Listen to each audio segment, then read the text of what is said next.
And now, it's time for another Dice Tower review with Tom Vasel. Hey folks, I'm Tom Vasel, and today we're taking a look at a dice rolling dexterity game called Problem Picnic.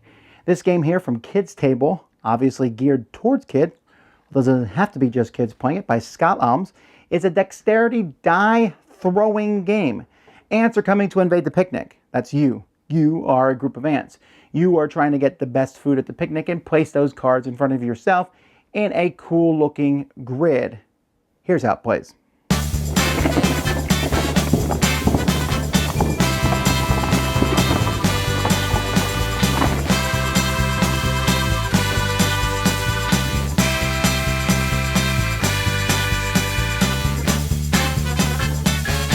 Player is going to get an anthill card that they're going to put in front of them.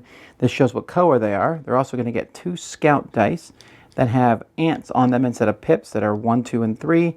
Then we have worker dice, which go 2, 3, and 4. And then you have a soldier die, which is a 12-sided dodecahedron, and it only has 1 or 2 ants on the sides. In the middle of the table, you're going to have this puddle card here, and you're also going to take from a deck of cards and place a certain number of cards face up based on a number of players. So let's say this is a 4-player game. We would put 9 of them here. Now you'll notice that there's different types of food. There's sandwiches, cookies, and watermelon, delicious things to bring on a picnic. And there are different types of plates, blue, purple, green. Notice that the different plates are also differentiated by the lines on them, which is just, again, if you have problems with the colors. So players are going to be taking turns, picking up one of their dice and tossing that die so that it lands on one of the cards. And this is an extremely bad demo. There we go. When it lands on a card, you have a chance to get that card by the number of ants you send on there. But realize that your opponents are also going to be trying to get dice on the cards and may even be trying to knock your dice off with theirs or knock it onto another one. So there's 4 different colors of dice because there's up to 4 players in this game, and these 4 different dice can show up in different ways. There's 3 different types of dice, and they matter what they are. The worker dice, they're just normal, but they go up to 4. They have the most pips on them. The scout die, when you roll it, if it doesn't land on anything, you get a chance to roll it again. The soldier dice, they're the least, however, first of all, they're really easy to roll and knock other dice with them, but you get them back every turn. Well, what I mean by that is, at the end of a round, whoever has the most ants on a card is going to get to keep that card.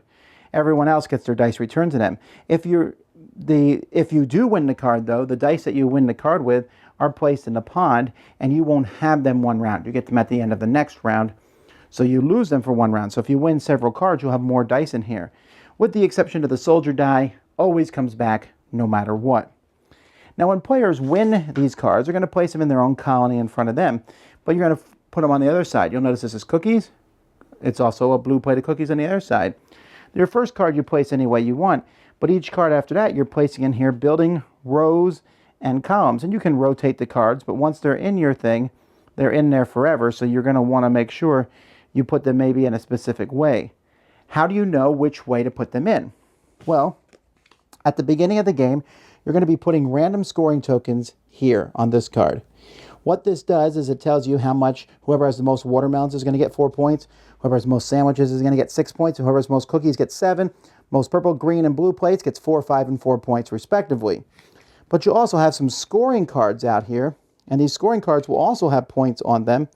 So here, for example, whoever has the most lines that have 2 or more of the same color will get 5 points. Whoever has the most of a totally identical food plate combo in a single connected line gets 5 points.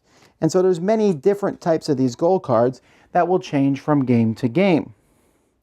So at the end of the game, these are going to be handed out to whoever has accomplished those, and there are 3-point tokens in case people tie. Doesn't matter what the number is, you just both get 3 points. So that's pretty much the game. The only other thing is, how do you know when a game is over? Well, there are round cards. These round cards get to be drawn, starting in round 2, by the player who has collected the fewest plates.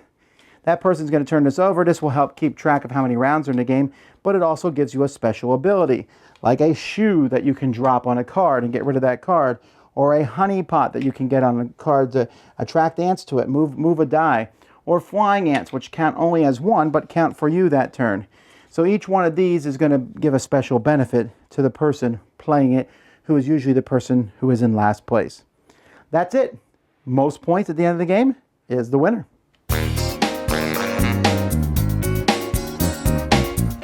The first thing that attracted me to this game are obviously the dice. These dice are just really fantastic. They look really good. The only problem I have with these dice is that they're silk screened ants on. Now, I don't know if they rub off easily enough. I haven't played the game so many times that will happen. But other than that, though, they look great. Having ants on dice instead of pips is neat. And they're unique dice, right? You have the small, you have the medium, and you have the 12-sided die. And that's a lot of fun. I'm a big fan of dexterity games. I like throwing dice at things, and this was fun for me and the kids.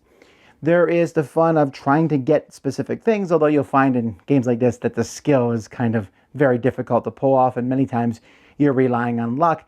And even if your skill is good, your big die may still land on the 2, while someone's small one may land on the 3. That can just happen. Once you get the cards, that's probably the most strategic part of the game, will be the more difficult part for younger kids. It's pretty easy to say, hey, I want the most watermelons, or hey, I want the most blue plates. It's a little more confusing when you say, I want to have 2 of the exact colored plate in as many lines as possible. That's still possible to do, and it's good thinking. Younger kids might have a problem with it, but it's strategic as you build that grid, especially since you cannot change it. But again, the game is essentially just throwing dice, just chucking dice onto a board. I do enjoy the catch-up mechanism. There's 2 of them, essentially. One is every time you win a card with dice, you don't have those dice the next round. So someone might have a fantastic round and win 4 cards, and then next round they're down to their single soldier die. The other catch-up mechanism is those cards, which are fun because they're thematic. Someone's stomping on ants, someone's spraying the ants, you know. They're fun to read and fun to see that kind of come into the game, but also that person who's not doing so well can now stomp someone else with a foot and, you know, basically take out some food. That's fun, and it's a clever way to kind of bring this back in without it seeming too overt. It might to adults, but to kids, it's like, oh, you're lucky you got to do that. Yeah, they're lucky, but they're also in last place. So the game works. It's not too long, 20 minutes or so to play the game. It plays 2 to 4 pretty much equally because there's a certain number of cards that are out there. Obviously, with 4, you'll have more people maybe knocking your dice around, but there's also more cards to get. Definitely a great one for kids and adults to play, a good family game. Certainly you want to check it out. Problem Picnic. Dice Tower Judgment approved! Thanks so much for watching the Dice Tower videos. Find more great videos and reviews as well as our top-rated audio podcast at Dicetower.com. You can also find other great shows at Dicetowernetwork.com. I'm Eric Summerer, and you've been watching The Dice Tower. The Dice Tower is sponsored by Cool Stuff Inc., where you can find great games for great prices. Cool stuff in stock. Check them out at CoolStuffInc.com. Shut the door! Yeah?